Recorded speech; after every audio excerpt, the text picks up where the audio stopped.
Bien, en este video vamos a continuar con el enlace químico. En este caso nos vamos a encargar del enlace covalente, ¿sí? El enlace covalente es cuando se unen, ¿sí?, dos átomos, ocurre cuando se unen dos átomos, ¿sí?, que tienen, ¿sí?, alta electronegatividad, alta tendencia a atraer electrones hacia sí, ¿sí?, con otro elemento de alta electronegatividad, ¿sí? Recuerden, los elementos de alta electronegatividad son aquellos que tienen energía de ionización, ¿sí?, también grande, y alta afinidad electrónica, ¿sí? Si estamos hablando de elementos de alta electronegatividad, estamos hablando de elementos no metálicos en general, ¿sí?, y elementos que se encuentran a la derecha de la tabla periódica. Cuando se juntan dos elementos que tienen alta electronegatividad, el tipo de enlace que se forma es un enlace covalente. De la misma manera que nosotros para el enlace iónico, ¿sí?, habíamos establecido una regla que decía que si la diferencia de electronegatividad entre esos dos átomos que estaban formando la unión era mayor que 1.7, ¿sí?, decíamos que el enlace era iónico. Bueno, ahora cuando la diferencia de electronegatividad sea menor que 1.7, 1.9, eso es realmente muy discutible. Después ya vamos a ver por qué es muy discutible al final de este video. 1.7, 1.9, cuando sea más chico que ese número, la diferencia de electronegatividad, nosotros vamos a decir que el enlace es covalente, ¿sí? Y dentro de los enlaces covalentes hay dos tipos de enlaces covalentes. El covalente polar, ¿sí?, que es cuando la diferencia de electronegatividad va entre 1.7 y 1.9 hasta casi cero, ¿sí? Se dice que es covalente polar. Y es covalente no polar cuando la diferencia de electronegatividad es exactamente igual a cero. Cuando la diferencia de electronegatividad entre dos átomos puede llegar a ser igual a cero, cuando esos dos átomos son idénticos, ¿sí? O sea que si los que se están uniendo son dos átomos que son idénticos, obviamente su diferencia de electronegatividad va a ser cero y el enlace va a ser covalente no polar. O sea, hay dos tipos de enlace covalente. El que valga, cuando la diferencia de electronegatividad vale cero, es no polar. Cuando vale entre 0 y 1.7, 1.9, el enlace va a ser polar, ¿sí? Veamos, por ejemplo, ejemplos de los enlaces covalentes no polares, o también se los suele llamar covalentes puros, ¿sí? Esto se da, ¿sí?, por ejemplo, cuando el ejemplo más clásico es cuando reaccionan dos átomos de hidrógeno, ¿sí? Cada átomo de hidrógeno tiene una configuración electrónica 1s1, ¿sí? Entonces, ¿qué ocurriría si se unieran dos átomos de hidrógeno, ¿sí?, y uno le transfiriera un electrón a otro? Bueno, uno quedaría feliz y contento porque quedaría con configuración electrónica de helio con dos electrones en su orbital 1s, pero el otro quedaría sin electrones, y realmente la estabilidad de ese otro no ganaría en estabilidad en energía. Entonces, ¿qué es lo que hacen estos dos elementos? Aparte, tienen otro problema el hidrógeno, es quién le da a quién, porque los dos tienen la misma electronegatividad, entonces no hay ninguno de los dos que tenga mayor tendencia a traer electrones hacia sí y a quedarse con ese electrón, ¿sí? Entonces, ¿qué es lo que hacen cuando se ven uno con el otro? Lo que hacen es decir, bueno, ya que yo no te puedo dar un electrón, vos tampoco me podés dar un electrón, en realidad compartámoslo, ¿sí?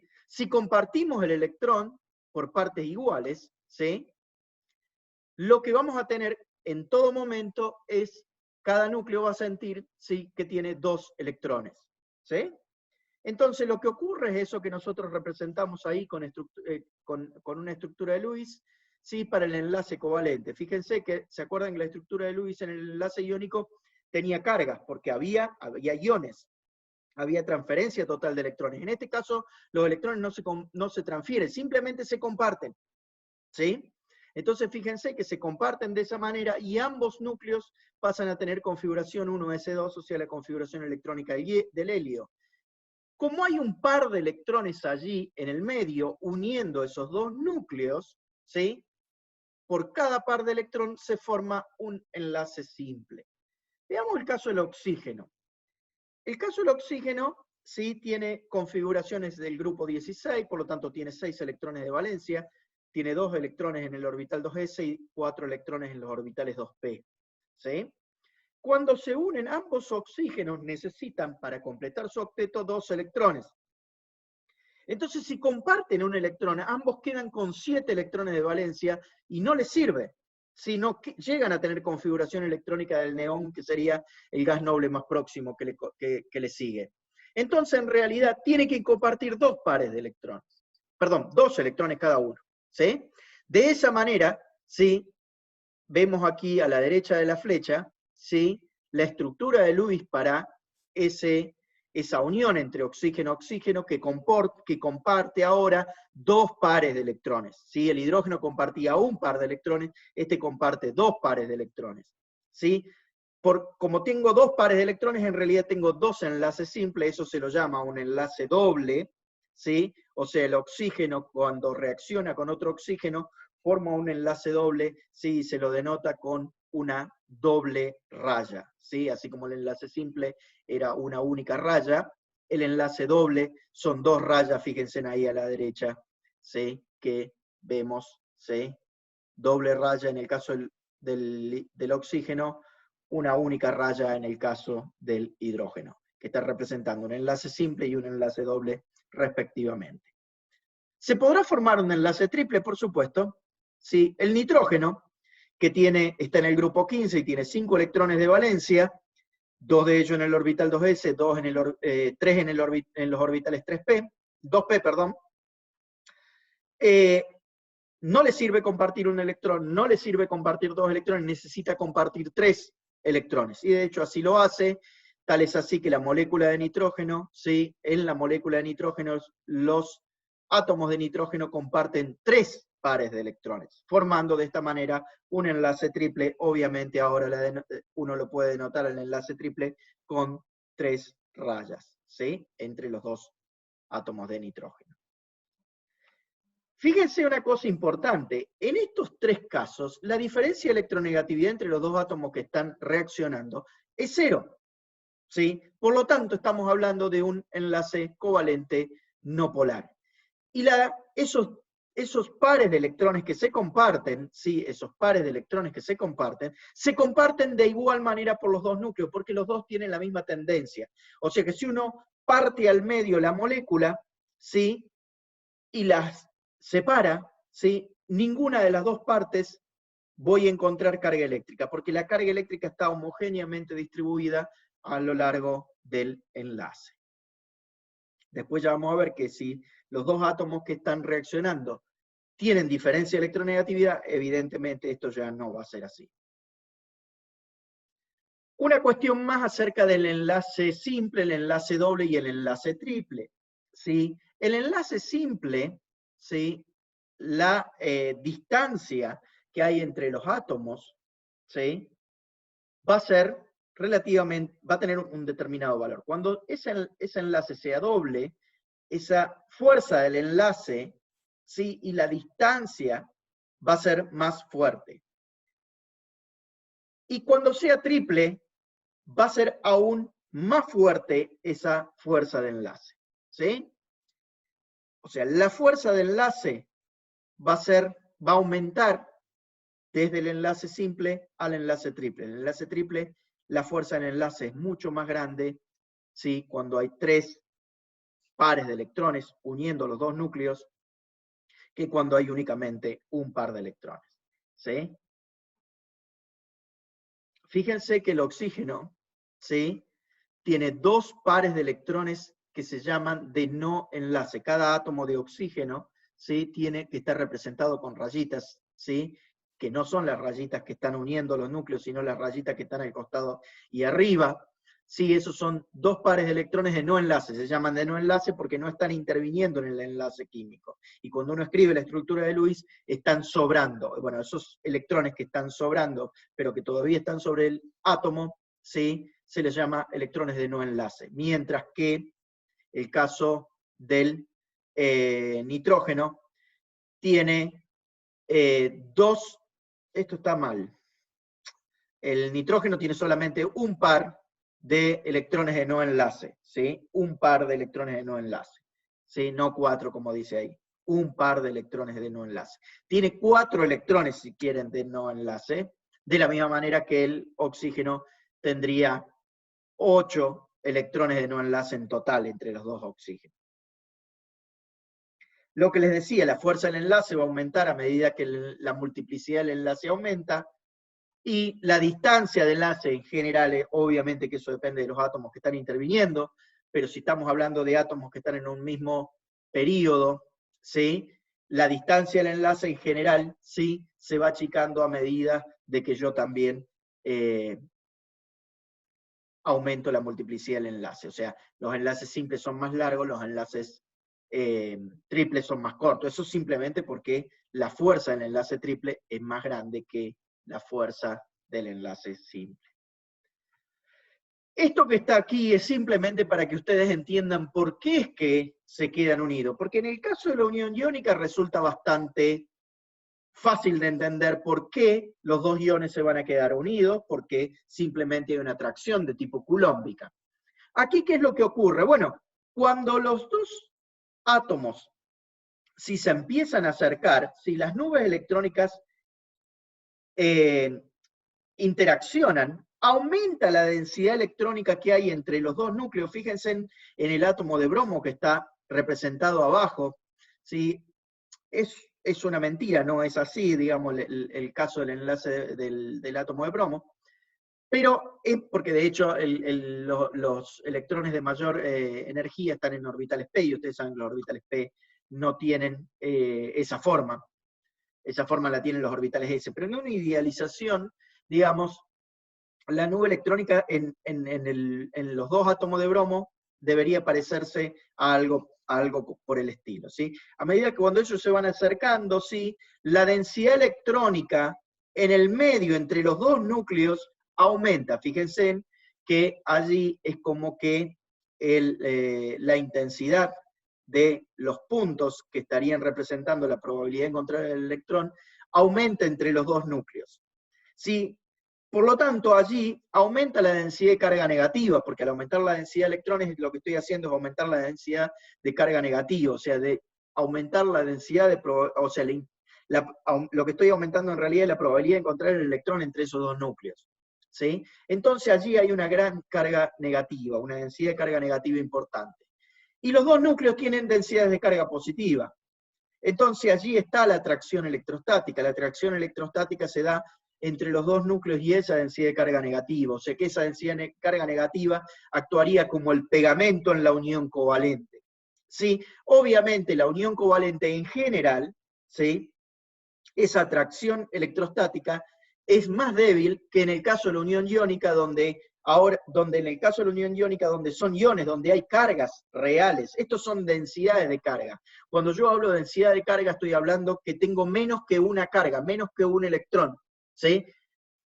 ¿Cómo va a ser de grande esa densidad de carga? Bueno, eso depende de la electronegatividad de los dos átomos que están interviniendo, ¿sí? Entre otras cosas, en realidad. Veamos cómo es que ocurre la energética del enlace covalente. ¿Sí? ¿Qué pasa cuando yo tengo un átomo de hidrógeno y empiezo a acercar el otro átomo de hidrógeno? ¿Sí? Hay tres tipos de interacción, ¿sí? Dos de ellas son repulsivas, ¿sí? La interacción electrón y núcleo con núcleo del otro átomo. Y hay atracciones de tipo, fuerzas de tipo atractiva o interacciones de tipo atractiva entre el núcleo de un átomo y los electrones del otro, y entre el núcleo de este átomo y los electrones de este otro. ¿Sí? Entonces, a medida que se empiecen a acercar, si los núcleos van a empezar a interaccionar con los electrones del otro átomo, si la energía va a empezar a bajar. Entonces, yo voy desde aquí, desde la derecha, por la curva esta violeta, voy a ver que la energía empieza a bajar, bajar, bajar, bajar, a medida que yo disminuyo la distancia entre los dos núcleos. Va a llegar un momento, ¿sí?, en que la energía es mínima, y luego de allí en más, ¿sí?, la energía comienza a subir. ¿Por qué empieza a subir? Porque están lo suficientemente cerca los dos núcleos, ¿sí?, como para que la interacción electrón-electrón y protón-protón que tengo en el núcleo, o núcleo-núcleo, ¿sí?, le gane a la atractiva núcleo-electrón, ¿sí?, De esa manera la energía sube. Fíjense que tiene una forma muy parecida al gráfico de energía potencial en la unión iónica. También en este caso hay una distancia a la cual están los dos átomos y la energía es mínima. Esa es lo que se conoce como la distancia de enlace, igual que en el caso de la unión covalente, ¿sí? Y la diferencia de energía esa que hay a esa distancia, o sea, la estabilización en energía, se llama energía de enlace, ¿sí? Bien, veamos qué ocurre, ¿sí? Cuando dos átomos que están unidos químicamente, cuando sus electronegatividades son distintas, ¿sí? Vimos qué ocurre cuando son iguales, ¿sí?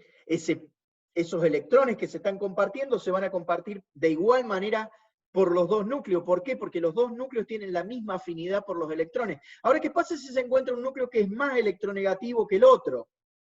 Este que es más electronegativo va a llevar esos electrones que se están compartiendo, en promedio, van a estar más tiempo cerca de ese núcleo más electronegativo. Por lo tanto, ahora ya los electrones ya no se comparten de igual manera entre los dos núcleos, ¿sí? Va a estar más tiempo, en promedio, cerca del núcleo más electronegativo.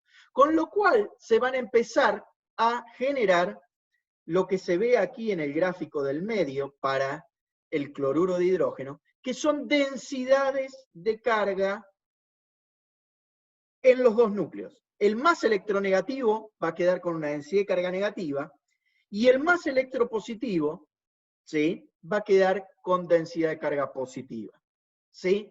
¿Por qué ocurre eso? ¿Qué significa eso de las densidades? Fíjense en el caso del cloro que está a la izquierda. El cloro, ¿sí?, como los dos átomos tienen la misma electronegatividad, ese par de electrones, ¿sí?, va a estar exactamente en el medio entre los dos núcleos.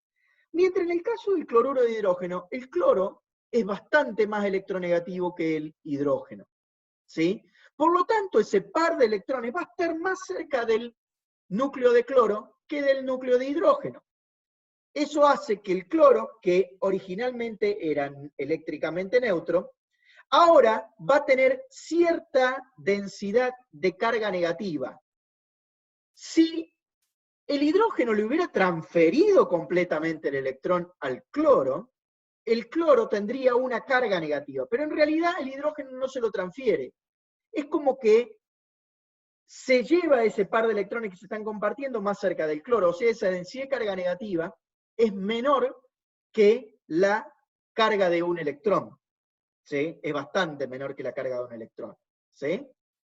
Y obviamente que la carga, ese par de electrones, en este caso que están compartiendo el cloro con el hidrógeno, están más cerca del cloro, van a estar más lejos del hidrógeno. Y el hidrógeno, que antes de la unión era neutro, ahora va a tener cierta densidad de carga positiva. ¿Se entiende? ¿Sí? Obviamente esa densidad de carga positiva tiene que ser igual en magnitud, exactamente igual en magnitud, a la densidad de carga negativa que tiene el cloro, porque lo que ganó el cloro, llamémosle entre paréntesis, lo perdió de densidad electrónica, lo que ganó el cloro lo perdió el hidrógeno. ¿Se entiende? Entonces se genera lo que se llama un dipolo. ¿Sí? ¿Qué es lo que es un dipolo? Una distribución asimétrica de carga. Y esa distribución asimétrica de carga, ¿sí?, entre los dos núcleos, se mide por una magnitud en física que se llama momento dipolar eléctrico y se denota con la letra mu, ¿sí? Entonces, el momento dipolar eléctrico ese se mide para cuando la distribución de cargas entre los enlaces, ¿sí?, no es simétrica. Si es simétrica, el momento dipolar vale cero, como en el caso del cloro. Vale cero, tiene un valor, vale cero. Si es asimétrica, como sería en el caso del enlace covalente o del enlace iónico, que también es asimétrica, es tremendamente asimétrica, porque en un caso, por un lado tenemos la carga negativa y por el otro tenemos la carga positiva. Neta, real, ¿sí? O sea, cargas de un electrón como mínimo, ¿sí? Porque como mínimo hubo un electrón que se transfirió, ¿sí? Mientras que el enlace covalente sería algo que está en el medio entre el enlace iónico y el enlace covalente puro o covalente no polar. ¿Sí? ¿Cómo está definida el momento dipolar eléctrico? El momento dipolar eléctrico está definido por las cargas. La carga en realidad es una única carga porque, como les decía recién, la carga positiva es idéntica a la carga negativa, multiplicada por la distancia a la que están separadas esas dos cargas. ¿Sí? Básicamente, el momento dipolar eléctrico es directamente proporcional, ¿sí?, a la fuerza del enlace. ¿Sí? Y uno lo puede tomar como un estimativo de lo que es la fuerza del enlace que hay entre esos dos núcleos que están reaccionando. Veamos este ejemplo. Lo que nosotros tenemos aquí son los hidruros de los halógenos. O sea, la reacción de los halógenos, en este caso flúor, cloro, bromo y yodo, ¿sí?, con el hidrógeno. ¿Sí? Lo primero que notamos aquí, fíjense que el fluoruro de hidrógeno es mucho más chiquito que el yoduro de hidrógeno. Eso es esperable. Si miramos la tabla periódica aquí a la derecha, vemos que el yodo está en un periodo más abajo, o sea, está bastante más abajo, de hecho está en el periodo 5, ¿sí?, mientras que el flúor está en el segundo periodo de la tabla periódica. Y nosotros sabemos que a medida que bajamos en un grupo, ¿sí?, el tamaño del átomo aumenta, o sea que el yodo es mucho más grande que el flúor, ¿sí? Entonces es esperable que la unión, ¿sí?, con el hidrógeno, que es mucho más chiquito, ¿sí?, dé lugar, ¿sí?, una molécula que sea más grande en el yodo que en la que forma con el flúor. ¿Sí? La otra cosa que es importante y de notar es, fíjense, el color acá que tienen la molécula indica la densidad de carga. Si es verde, la densidad de carga es prácticamente neutra, o sea, la carga es prácticamente neutra. Si es muy azul, se dice que tengo densidad de carga positiva, así la defino acá. Y si es roja, tengo una densidad de carga negativa grande. Fíjense en que evidentemente la densidad o la distribución de carga a lo largo de la molécula son muy distintas cuando yo tengo fluoruro de hidrógeno que cuando tengo yoduro de hidrógeno. ¿Sí? Cuando tengo yoduro de hidrógeno, la molécula de yoduro de hidrógeno se ve más verde. ¿Sí? Como que la distribución de carga es más simétrica, mientras que en el caso del fluoruro de hidrógeno, ¿sí?, es mucho más asimétrica. Tengo una densidad de carga positiva del lado del hidrógeno y tengo una densidad de carga negativa del lado del flúor. Eso es esperable. ¿Por qué? Porque el flúor tiene una electronegatividad muy grande, prácticamente 4, mientras que el yodo tiene una electronegatividad que es de 2,66. 2,22 la del hidrógeno, ¿sí? O sea, no hay una gran diferencia de electronegatividad entre el hidrógeno y el yodo. Por eso es que el enlace, si bien es polar, porque la electronegatividad es diferente, ¿sí?, la diferencia de electronegatividad no es tan grande, mientras que en el caso del fluoruro de hidrógeno, ¿sí?, la electronegatividad es bastante grande. De hecho, es un poco más grande que 1.7. ¿Sí? Es un poco más grande que 1.7 y por ahí estaríamos tentados a pensar de que se trata de un enlace iónico. ¿Sí? En realidad está ahí justo en el límite entre lo que sería un enlace iónico y un enlace covalente. Se sabe que es un enlace covalente, después ya vamos a ver por qué, por otras medidas, pero, o sea, se lo clasifica mejor como enlace covalente, pero en realidad es un enlace covalente muy polar. ¿Sí? Muy polar. ¿Sí? O sea que a medida que aumente la electronegatividad, obviamente, ¿sí?, la polaridad del enlace debería aumentar. ¿Sí? La otra cosa que uno ve acá es que si el tamaño, en el caso del yoduro de hidrógeno, es más grande, ¿sí?, uno espera, ¿sí?, que la distancia de enlace sea más grande. ¿Sí? Sobre todo porque la diferencia de electronegatividad, primero porque el yodo es más grande, pero aparte porque la diferencia de electronegatividad no es mucha. Entonces la fuerza de interacción que uno espera va a ser más débil que en el caso del fluoruro de hidrógeno, donde la diferencia de electronegatividad es grande, entonces la asimetría de carga es más grande, y por lo tanto, ¿sí?, la atracción electrostática debería ser más importante también. ¿Sí? Veamos qué dicen los datos. ¿Sí? Evidentemente la longitud de enlace El enlace más corto es el del fluoruro de hidrógeno, primero porque el flúor es más chiquito, ¿sí? Es el más chiquito de todos, y segundo porque la interacción, ¿sí? Halógeno-flúor es la más grande de todas, ¿sí? Fíjense que la diferencia de electronegatividad es la más grande de todas, el flúor con el hidrógeno, como les decía recién, obviamente, y el momento dipolar es el más grande, el del fluoruro de hidrógeno.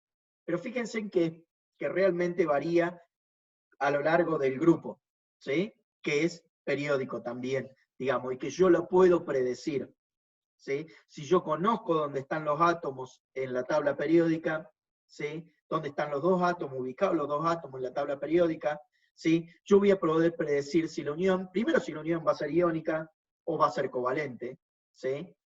Y si va a ser covalente, ¿cuán polar va a ser? ¿Sí? Evidentemente, en este caso, si mientras más abajo esté en el grupo, el hidruro va a ser, por ejemplo, de los halógenos estamos hablando, el hidruro va a ser menos polar, ¿sí? El momento dipolar va a ser más chico. Fíjense cómo el momento dipolar aumenta a medida que yo aumento la diferencia de electronegatividad, ¿sí? Entre el hidrógeno y el halógeno, ¿sí? Bien, veamos el ejemplo clásico, o bueno, uno de los ejemplos, en realidad es lo que les decía recién, es probablemente el ejemplo del enlace covalente polar, ¿sí? Es entre el hidrógeno y el flúor, ¿sí? El flúor, ustedes saben, es un elemento muy electronegativo, de hecho, tiene electronegatividad prácticamente de 4, y el hidrógeno tiene 2,2, ¿sí?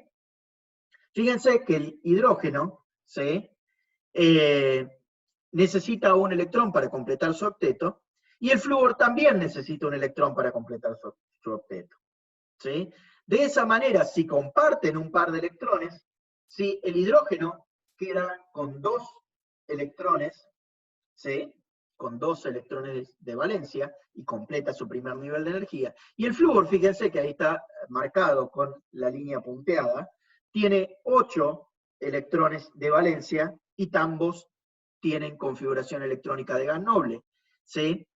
El hidrógeno pasa a tener configuración electrónica 1s2, y el flúor pasa a tener configuración electrónica 1s2, 2s2, 2p6, que es la configuración electrónica del neón. O sea, cuando comparten un par de electrones, digamos, ambos pasan a tener configuración electrónica de gas noble. Entonces, fíjense, obviamente el hidrógeno y el flúor, la distribución de carga es neutra a lo largo, alrededor del núcleo, pero cuando se unen, cuando forman un enlace como la electronegatividad del flúor es prácticamente casi 2 unidades más grande que la del hidrógeno, ¿sí? Esos pares de electrones que se comparten no se van a compartir de manera igualitaria, van a estar más tiempo cerca del flúor, ¿sí?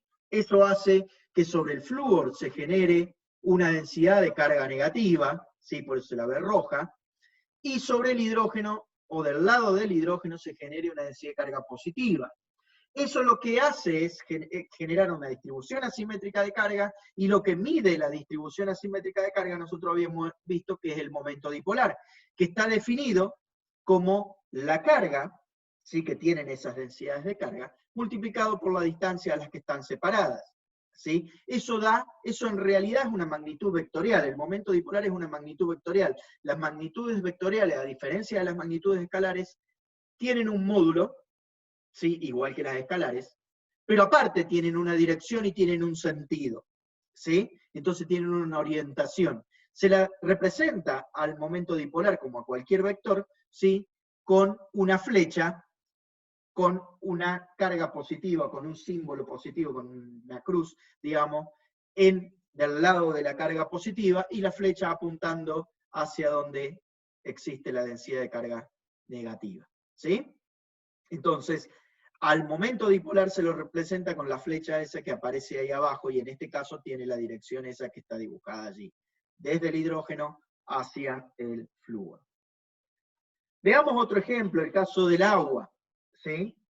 El oxígeno tiene configuración electrónica 1s2, 2s2, 2p5, y el hidrógeno tiene configuración electrónica 1s1.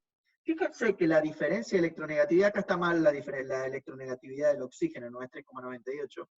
En el copiado y pasteado me quedó la electronegatividad del flúor. ¿Sí? Es más baja que la del flúor, pero es una electronegatividad por encima de 3. ¿Sí? Cuando uno hace la diferencia, digamos, claramente es un enlace covalente el que se establece entre el oxígeno y el hidrógeno. La diferencia de electronegatividad está por debajo de 1.7. ¿Sí? Por lo tanto, van a tener que compartir electrones. ¿Sí? Fíjense que si el oxígeno comparte electrones con un hidrógeno, ¿sí? El hidrógeno quedaría con 2 electrones, con lo cual completaría el primer nivel de energía y él tendría el octeto completo, tendría configuración electrónica de helio, que es el gas noble, pero el oxígeno quedaría con 7 electrones. Entonces, para que el oxígeno no quede con 7 electrones y de esa manera no gane suficiente estabilidad, ¿sí?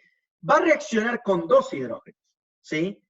Y con cada uno de ellos va a compartir un par de electrones, como ustedes ven ahí a la derecha. Esa es la representación de Lewis de el agua. ¿Sí? Fíjense que el agua tendría una unión simple con el hidrógeno y con un hidrógeno y una unión simple con otro hidrógeno. Si los dos hidrógenos tendrían configuración electrónica de helio y el oxígeno tendría 8 electrones, completaría su octeto y tendría configuración electrónica de flúor. Fíjense que la configuración electrónica que yo escribí para el oxígeno también está mal, es la configuración electrónica del flúor. En realidad el oxígeno tiene 1s2, 2s2, 2p4, ¿sí? No 2p5, 2p4.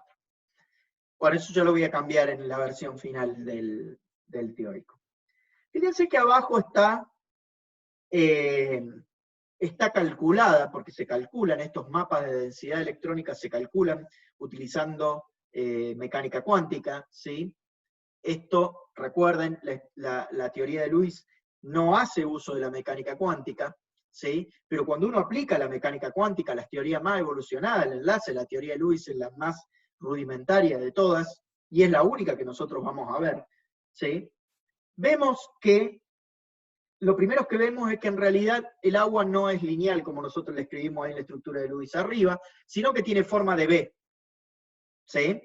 Y eso tiene forma de V porque en realidad tenemos dos pares que se llaman de no enlace, dos pares de electrones de no enlace, que también ocupan espacio, entonces eso hace de que la molécula no pueda ser lineal, sino que es tetraédrica, ¿sí?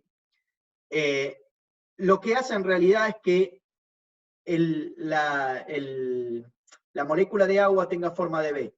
En el medio está el oxígeno y en los extremos están los hidrógenos, ¿sí? Fíjense que en donde está el oxígeno hay tiene coloración roja, y donde están los hidrógenos tiene coloración azul. O sea, hay ese enlace, digamos, oxígeno-hidrógeno, claramente es polar, ¿sí?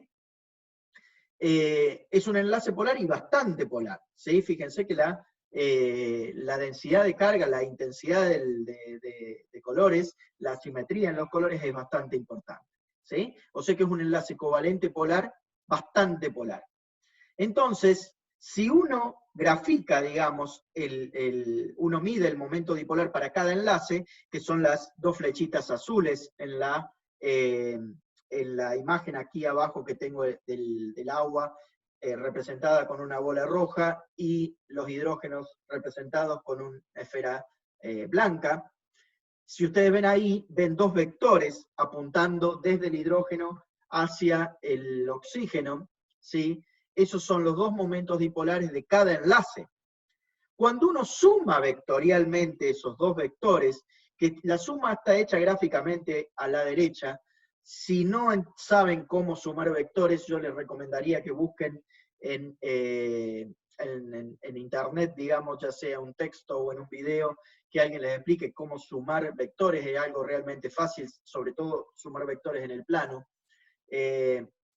Fíjense que lo que se hace básicamente en un eje cartesiano de x, y, se coloca uno de los vectores en el origen, ¿sí? En este caso, el que yo elegí colocar es este, ¿sí? lo traslado, lo pongo acá, este otro lo traslado, lo pongo a continuación de este, y ahora uno, el origen, con la punta del vector, del último vector que estuve sumando, ¿sí? Y eso me da la resultante, ¿sí? La suma de los dos vectores.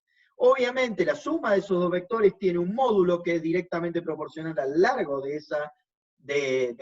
esa flecha, tiene una dirección, que es la dirección que tiene esa flecha roja, y tiene un sentido, o sea, el sentido claramente va desde donde están los hidrógenos hacia donde está el oxígeno, ¿sí? O sea, el agua es una molécula polar, ¿sí? Ella tiene un momento dipolar que está marcado ahí en rojo, que es la sumatoria de los dos momentos dipolares que tienen los enlaces. O sea, los enlaces oxígeno-hidrógeno son polares, ¿sí? Y la sumatoria vectorial de esos enlaces hace que el agua sea una molécula polar, ¿sí? ¿Qué es lo que es una molécula polar? Una molécula polar es una molécula, ¿sí?, que tiene una distribución en total, ¿no? Tiene una distribución asimétrica de cargas. Y si tiene una distribución asimétrica de cargas, cuando yo la coloque dentro de un campo eléctrico que está representado aquí en este dibujo, ¿sí?, que son dos electrodos, ¿sí?, cuando yo le aplique una diferencia de potencial, que es lo que está representado a la derecha con el signo más y el signo menos, en esos dos electrodos, lo que van a hacer esas moléculas es alinearse con el campo eléctrico, ¿sí? Cuando las moléculas se alinean en un campo eléctrico, se dice que lo hacen porque tienen un momento dipolar, o sea, esas moléculas son polares, ¿sí? El ejemplo que nosotros tenemos aquí es el cloruro de hidrógeno, que ya vimos es una molécula altamente polar. Si no hay campo eléctrico, como en el caso este, cuando el campo eléctrico está apagado, ¿sí?, la orientación de las moléculas es al azar. Cuando el campo eléctrico se enciende, ¿sí?, un polo negativo, un polo positivo, obviamente el polo negativo de la molécula se alinea mirando al polo positivo, y el polo positivo de la molécula se alinea mirando al polo negativo del campo eléctrico, ¿sí? Entonces, cuando una molécula es polar, ¿sí?, va a reaccionar frente a un campo eléctrico externo aplicado, ¿sí?, alineándose con ese campo eléctrico. Si es no polar, obviamente la orientación va a seguir completamente al azar, ¿sí? Algunas propiedades de las moléculas polares, ¿sí?, y de las moléculas iónicas. Fíjense, aquí yo les puse como ejemplo el cloruro de sodio y el tetracloruro de carbono. El cloruro de sodio es una molécula típica iónica y el tetracloruro de carbono es una molécula típica covalente, ¿sí? El cloruro de sodio, ustedes saben, la sal de mesa es un sólido blanco, mientras que el tetracloruro de carbono es un líquido, ¿sí? Es un líquido incoloro. Uno tiene puntos de fusión realmente altos. ¿Por qué? Porque para fundirla, yo tengo que romper el cristal en cierta medida, tengo que romper el enlace para que los iones empiecen a fluir, ¿sí? Y yo sé que eso me va a costar realmente mucho, mucha energía. Mientras que, obviamente, si el aspecto es líquido a presión y temperatura ambiente, el punto de fusión está por debajo de 0 grados centígrados, está a menos 23 grados centígrados, allí es donde se funde el tetracloruro de carbono.